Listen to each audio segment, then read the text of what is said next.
안녕하세요. 닥터 유 유태우입니다. 오늘의 주제는 적이 나를 완성한답니다. 적이 나를 완성한다. 사람과 사람의 관계. 이 관계를 하는 거에는 두 가지가 있습니다. 두 가지 요소가 있거든요. 그게 뭐냐면은 감정과 이익입니다. 이 두 가지가 서로 상호작용하면서 관계를 만들기도 하고 끊기도 하는 거죠.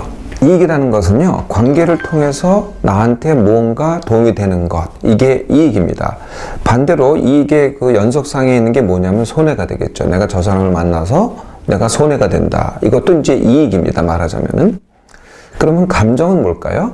감정은 뭐 사실은 물론 관련이 있긴 하지만은 사실 이익과는 좀 다른 거죠. 그냥 내가 저 사람하고 같이 있으면 그냥 좋은 겁니다. 기분이 좋고 신나고 뭘 같이 하고 싶고. 이게 감정이거든요. 그래서요, 별로 도움이 안 되는 사람인데도 나는 좋은 사람이 있고요.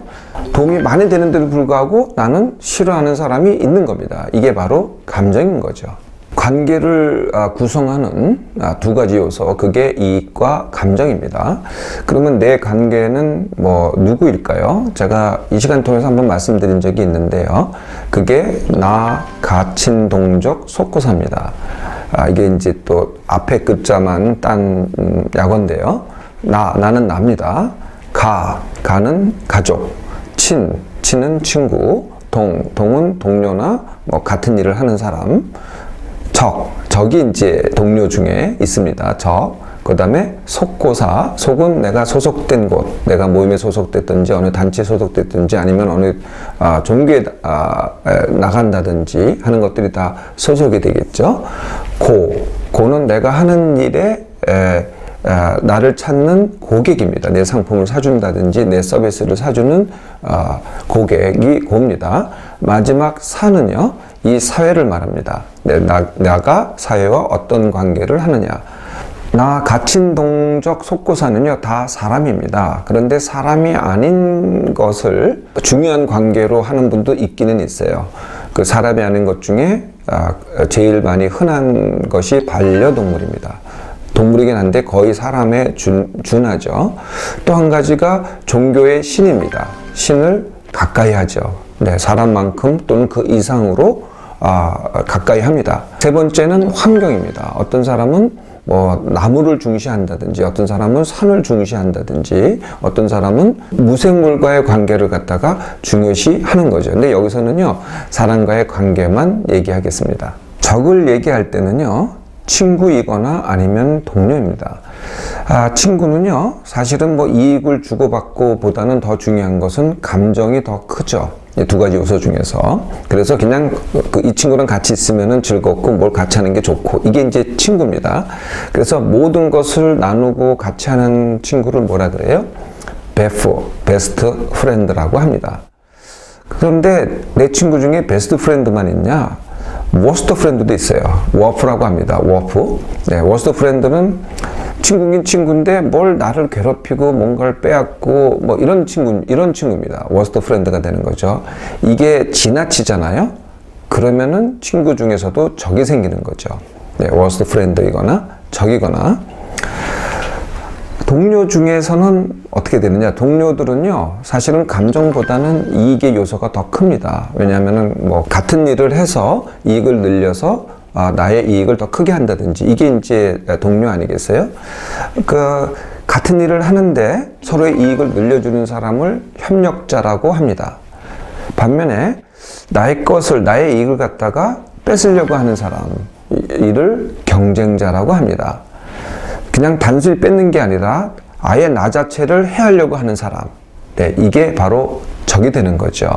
그래서 친구에 있어서의 워프, 그리고 동료에 있어서의 적, 이게 이제 오늘의 주제인 겁니다. 워프와 적이 되려면요, 이 조건이 만족돼야 됩니다. 그게 뭐냐면은 워프와 적이 갖고 있는 강점이 나의 약점이 돼야 돼요.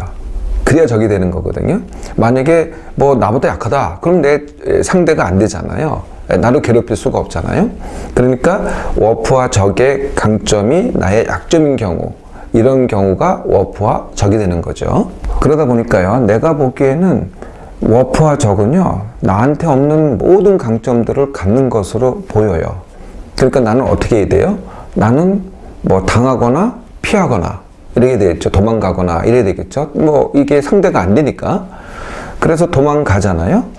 그런데요, 도망가도 이게 끝나지가 않아요. 계속 쫓아오거든요. 뗄래야 뗄 수가 없습니다. 뭐하고 같으냐면 마치 그림자 같아요. 그림자가 이게 떼어집니까? 아무리 도망쳐도 반드시 따라오잖아요. 네, 이게 바로 워프와 적입니다. 자, 이렇게 뗄래야 뗄 수 없는 관계, 나와 적 또는 워프와의 관계가 결말이 어떻게 날까요? 네, 둘 중에 하나입니다. 내가 지거나 손해를 많이 본다. 아니면은 내가 대등해지거나 아니면 이긴다. 이 둘 중에 하나겠죠. 네, 얼핏 생각하기에는 1번이 그러니까 내가 지거나 손해를 많이 본다가 많을 것 같잖아요. 근데 못지않게요. 내가 대등해지거나 아니면 이긴다도 못지않게 많습니다. 처음에는요, 당연히 내가 힘듭니다. 그런데 나중에는 내가 큰 이익을 보게 되는 거거든요. 그 이유가 뭐냐면은 그 과정을 통해서 만약에 내가 적과 워프가 없었을 때는 요만큼밖에 성장을 못 하는데 적과 워프가 있을 때 내가 이만큼을 성장하는 거죠. 그래서 대등해지거나 이겨서 내가 더 큰 이익을 보게 되는 거죠. 네, 이게 어떻게 그런지 한번 살펴보겠습니다. 아까 적과 워프는 나한테 없는 강점만 갖고 있다고 생각을 했잖아요. 그런데 내가 하도 이 상대방이 강하다 보니까 내가 상대방의 약점을 보지 못하는 겁니다. 네, 내 입장에서는 상대방은 알아요. 상대방의 약점이 뭔지는 아는데 워낙 강점으로 내 약점을 누르니까 내가 그걸 미처 생각할 겨를이 없었던 거죠. 근데 잘 살펴보면은요, 상대방이 약점이 있어요. 적의 약점이 있거든요. 그런데요, 그 약점이 알고 봤더니 나는 강점이에요. 이렇게 되는 거죠. 내가 그 강점이라는 걸 내가 몰랐을 뿐이라는 거죠. 내가 적과 같이 있으면은요, 처음엔 모르는데 나중에 깨닫게 됩니다. 그래서 처음에 손해보고 나중에 큰 이익을 보는 게 이제 그래서 그런 거거든요. 근데 또 다른 측면이 있어요. 그게 뭐냐면요, 우리가 보통 이제 위로와 지지, 너 괜찮아, 너 그래도 잘하는 거야, 이런 거를 보통 듣고서 그걸 좋아하잖아요. 근데 저건 어떻게 돼요? 계속 나한테 칼을 들이대죠.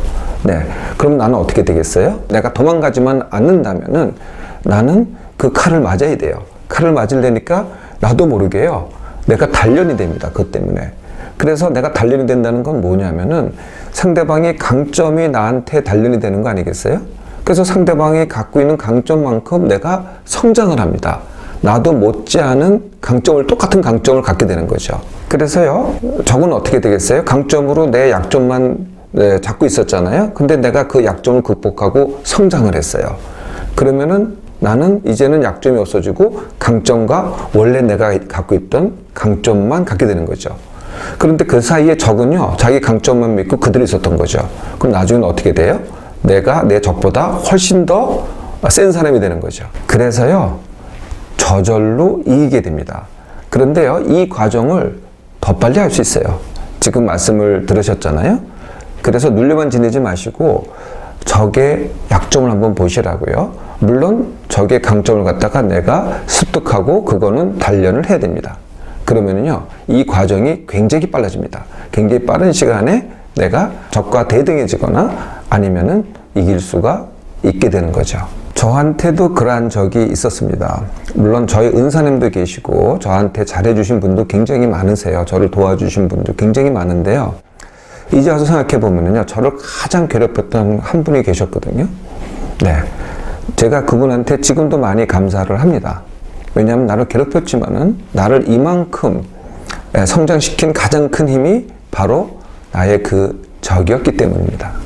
혹시 여러분들 주위에 워프 또는 적이 있으세요? 네, 그러면은 감사하세요. 그 적이 나를 완성시킵니다.